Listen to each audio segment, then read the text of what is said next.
امام الاولیاء حضرت مولانا احمد علی لاہوری رحمۃ اللہ تعالی علیہ اپنے نکاح کا واقعہ سنایا کرتے تھے۔ حضرت مولانا احمد علی لاہوری رحمۃ اللہ تعالی علیہ سکھ سے مسلمان ہوئے تھے، سکھ تھے پہلے، مسلمان ہو گئے اور پھر دین کا علم حاصل کیا۔ فرماتے ہیں میں دارالعلوم دیوبند میں پڑھتا تھا، تو میرے سسر جو ہے وہ اپنی بچی کے نکاح کے لیے ان کو فکر ہوئی، گھر والوں نے بتایا کہ بچی جوان ہو گئی ہے، تو وہ داماد کی تلاش میں نکلے، تو دارالعلوم دیوبند بھی پہنچے۔ فرماتے ہیں کہ بھی میں جا کے حضرت شیخ الہند رحمۃ اللہ تعالی علیہ سے بات چیت کی کہ میں حضرت بچی کے رشتے کے لیے تلاش کے لیے نکلا ہوں، کوئی صاحب علم نیک پارسا متقی نوجوان مجھے مل جائے۔ فرماتے ہیں کہ دورہ حدیث کی کلاس میں آئے تو ان کی نظر مجھ پہ پڑی، فرماتے ہیں کہ میرے کپڑے بھی میلے تھے۔ فرماتے ہیں کہ میرے سسر نے اس وقت مجھے پہچان لیا، تو کہنے لگے کہ حضرت اس بچے سے میں نکاح اپنی بچی کے لیے کرنا چاہتا ہوں، آپ اس سے پوچھ لیں۔ حضرت مولانا احمد علی فرماتے ہیں کہ استادوں نے مجھے بلایا، حضرت شیخ الہند رحمہ اللہ نے، کہ بھی احمد علی نکاح کرنا چاہتے ہو؟ کہ حضرت میرے پاس تو نہ مال ہے، نہ میرے پاس جائیداد ہے، نہ میرے پاس گھر ہے، میرے ساتھ کون کرے گا؟ تو حضرت نے فرمایا کہ اگر کوئی تمہیں اپنی بچی دینا چاہے تو پھر، تو فرمانے لگے کہ پھر مجھے حضور صلی اللہ علیہ وسلم کی سنت کو پورا کرنے میں کیا عذر ہے، میں آپ صلی اللہ علیہ وسلم کی سنت کو پورا کروں گا۔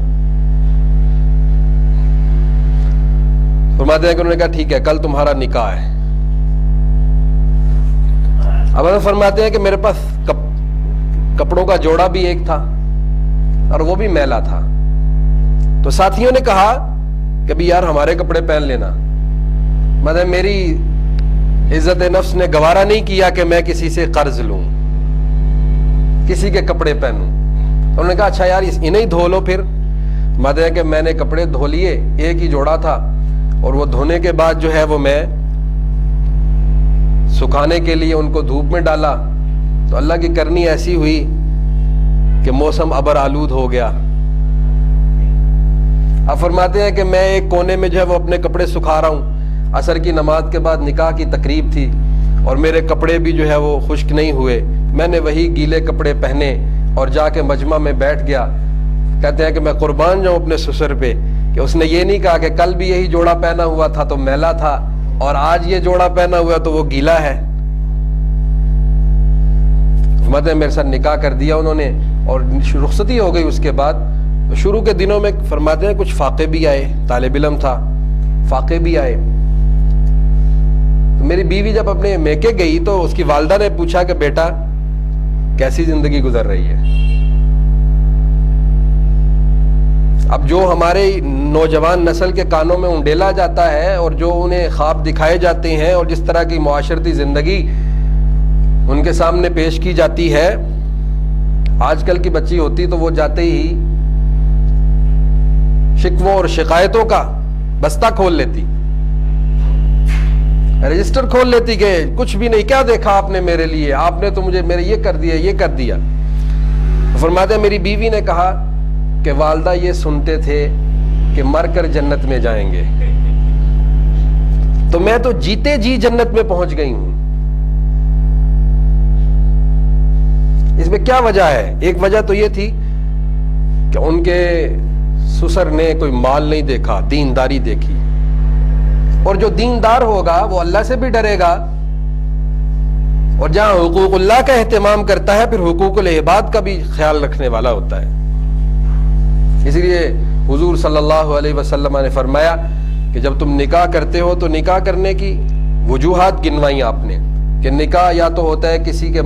کسی سے کیا جاتا ہے اس کے مال کی وجہ سے یا اس کے حسب کی وجہ سے، یا فرمایا آپ صلی اللہ علیہ وسلم نے کہ اس کی خوبصورتی کی وجہ سے نکاح کیا جاتا ہے، لیکن آپ صلی اللہ علیہ وسلم نے فرمایا کہ تم دینداری کی وجہ سے نکاح کرنا،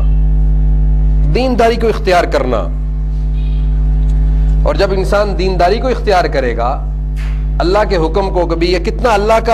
اللہ کے حکموں کو پورا کرنے والا ہے، پھر یقین مانیے کہ یہ پہلا قدم حضور صلی اللہ علیہ وسلم کی سنت کو اور آپ کے حکم کو مد نظر رکھ کر کیا جائے گا تو باقی زندگی میں بھی اللہ تعالیٰ آسانی کا معاملہ فرمائیں گے۔